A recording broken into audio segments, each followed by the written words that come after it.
Ghostbear Flashstorm, the first real story-driven DLC for Mechwarrior 5 Clans, is now available to purchase and play. What can you expect? What are the pros and cons? And is it worth your money? My name is TTB, I'm a 10,000 plus hours Mechwarrior Games veteran, and in this video we're going to answer this question together. I'll try to keep it as short as possible and down to the point to respect your time. Keep in mind that I'm not a gaming journalist, just a content creator with an opinion. Speaking of opinions, my opinions are of course my own. This video is not sponsored by PGI, but if you find it helpful and choose to buy the game at 50% off or the new DLC on Steam, then I'd be super happy if you used my two links in the description, because if you buy through those, I will receive a small kickback from PGI.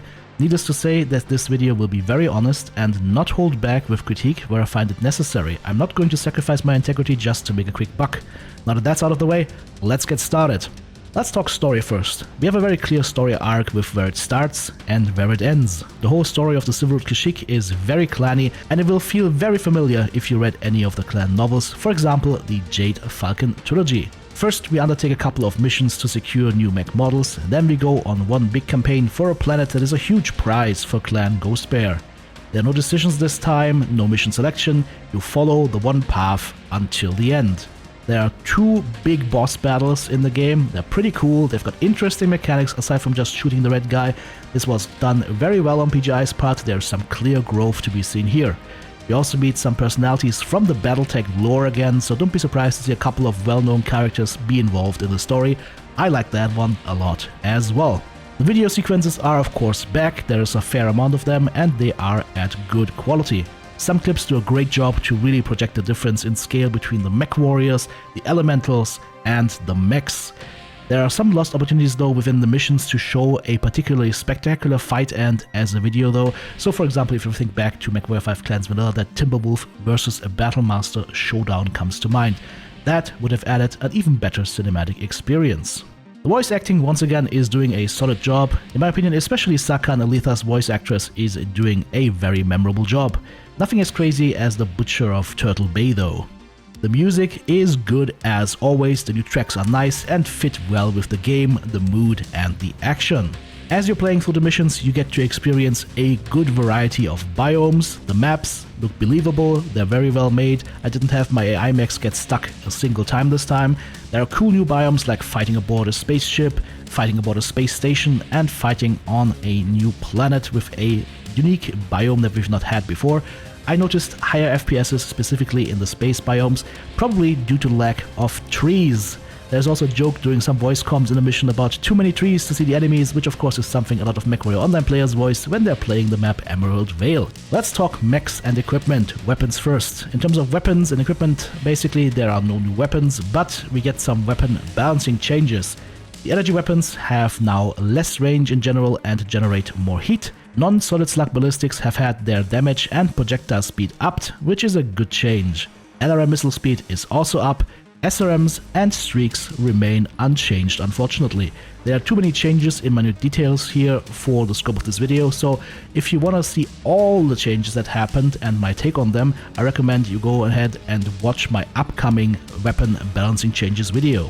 On the research side of things, keep in mind that the DLC is 12 missions. You will not have time to fully upgrade more than 2 weapon groups, for example pulse lasers. You start already with quite a bit of upgrades researched, which is nice, but you will still have to focus on which weapons you plan on using most. Post-game you will once again receive unlimited currency, so you can keep buying mechs, tweaking them and replaying the missions in the simulator with added stipulations. One thing that might be a problem though is that while you will have unlimited currencies, you don't get access to unlimited merits as well as access to unlimited resources for research, so you won't be able to unlock all mechs that you want if you cannot unlock them with currencies, and you won't be able to have all the research available to you post-campaign. This is something that I think is an oversight that should be patched in ASAP.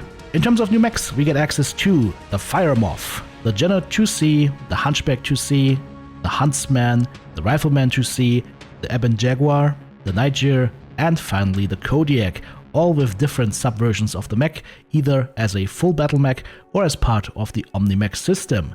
Most of them are very cool, but the lighter ones, specifically the lights and the mediums, basically are almost obsolete at the point where you get them. You'll have them for 1 or 2 missions tops. It will be interesting to run them in the Mechwarrior 5 Clans base game campaign, where you get more time to try them out and use them on multiple missions. My favorites were the Hunchback 2C, the Nightjar, and Big Daddy Kodiak. Also, please be aware that some models are only available in the clan's base campaign, for example the General 2C Fury Hero Mech or the Kodiak Spirit Bear Hero Mech. This probably has canon timeline reasons. We also get access to a ton of new paint jobs, and they look for the most part very cool, my favorite so far being the Ghost Bear Galaxy Beta. Let's talk balancing real quick. I played on normal. Some missions were fairly easy to me, others were quite demanding and would be extremely hard if you just use stock mech builds. Overall, there's a good mix of difficulty, but there is no clear curve of difficulty. That means at unexpected points, the game will throw a big surprise punch at you, and you will just have to deal with it. Let's talk about one of the poster boys of this DLC, Elementals. Mechwarrior 5 enjoyers have wanted these forever. They look cool, having them fly in and attach to your cockpit is very unnerving, and it looks super threatening. Weapons seem nice and canon, and seeing them jump around and zoom around the battlefield just looks pretty nice. The overall visual design is very good. But here's the bad news. Game balance wise, I found that they are in a rather bad spot. They cause almost no damage, and they don't feel like they're a threat. I sent a full point of elementals after a light mech, and the light mech won with a couple of scratches incurred. Also, elementals get stuck occasionally and or go AFK. They also don't get any upgrades from the upgrade system. And the thing that was most disappointing to me, I've never seen a cockpit kill done by an elemental once, even though I purposely tried to give it the best shot by stripping an enemy cockpit of armor and letting just the elementals attack. Just a quick attach, wiggle, detach, nothing else was happening. Elementals also tend to jump into your line of fire a little bit when you're trying to attack enemies, so watch out and don't grill your friendly toads. My suggestion to make the elementals more meaningful would be this: give Rook's team either a 2x or 3x flat damage modifier. It's hard to say since we don't get to see the damage done in screen like we do in Mechwarrior 5 Mercs. And also implement a cockpit kill event and animation that would do them more justice. The Lancemates have interesting story backgrounds, and there is a nice dynamic going on between the old guys and the new kid, plus the struggles of an aging Mechwarrior suffering from implant degradation. The skill trees for the Lancemates are even more unique between characters, which is a good thing. You want them specialized for specific roles and excel at these. However, Lancemates are not the elite level of pilot the story makes them out to be.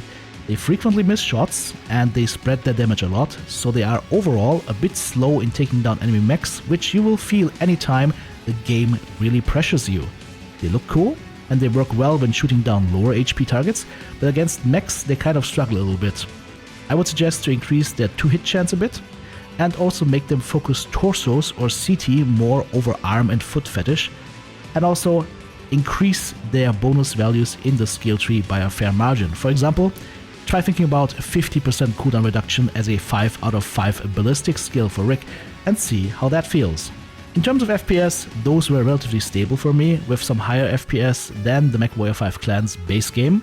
However, some bigger maps, especially the forested biomes, had the occasional loading stutters. We know that Unreal Engine 5 has some performance problems, but these problems can be solved as other games have demonstrated.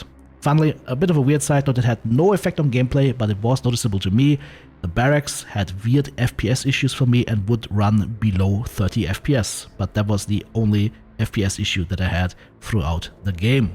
Now, on a personal note, here is my short list of things that I wanted to see in the base game already, and those have not been implemented as of yet. I'd be less than happy if PGI takes the Bananaware approach here. Bananaware, of course, meaning it ripens with the customers. We don't want that. We don't want them to wait for modders to solve the following problems like they did in Mechwarrior 5 Mercs. Two things. Number one, the zoom is still locked at 1.35x and 2x, so you're basically squinting or squinting a tiny bit stronger.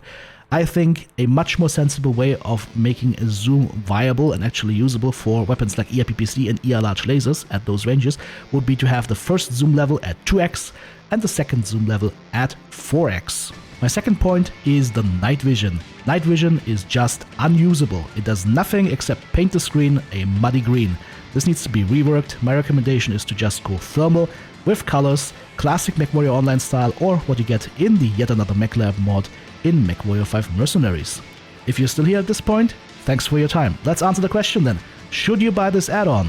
To sum up, we get a pretty good clanner story, we have a nice mission variety, there's some good attempts at working out some of the kinks from the original game. It's a solid 10, 12, maybe even 14 hours on your first playthrough, depending on how much time you spend in the Mech Lab. It also adds a lot of content that is going to be available in the main game. It comes with some multiplayer enhancement, and most importantly, it was a lot of fun throughout my first run through the campaign. I'd say PGI has a fair value offer here and delivers mostly what fans were asking for, and I can't wait to see what cool stories and mechs we get to experience for the future DLCs. Again, if you're going to buy the game on Steam, please consider using my links if you find this video helpful. What are your thoughts? Sound off in the comments below, or hop onto my Discord to discuss with my community, or join me on my live stream. Take care.